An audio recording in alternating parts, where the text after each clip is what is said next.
अस्सलाम वालेकुम। अल्लाह अकबर। पसरूर का मौसम बहुत ज़्यादा ख़राब हो चुका है। ये देखिए, जैसा कि आपको पता है कि गंदम पकी हुई है और मौसम भी बहुत ज़्यादा ख़राब है। सुबह का मौसम ख़राब था, अब मज़ीद ख़राब हो गया और बारिश के भी काफ़ी अनुमान है और साथ तूफान भी है। ये देखिए, अल्लाह खैर करे, बस दुआ करो कि बारिश ना हो ताकि गंदम सारी बाहर है। और यही सरमाया जट लोगों का, आपको पता ही है।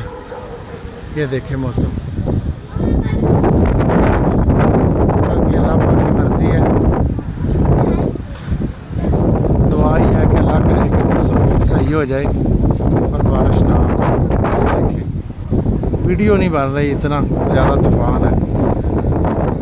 तो ये स्पेशल वीडियो बस इसीलिए है कि आप लोग दुआ करें कि मौसम सही हो जाए और अल्लाह पाक मौका दे कि ये गंदम जो है ना, इसकी कटाई हो जाए।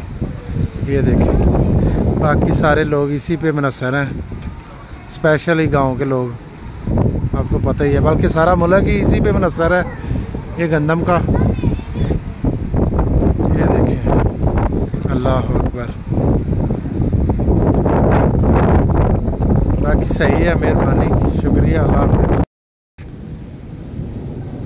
बहुत ज़्यादा बारिश आ गई है। ये देखिए, मौसम मज़ीद ख़राब तर होता जा रहा है, बिजली चमक रही है। अल्लाह अकबर। अल्लाह माफ़ करे, अस्तगफिरुल्लाह अस्तगफिरुल्लाह। ये देखिए,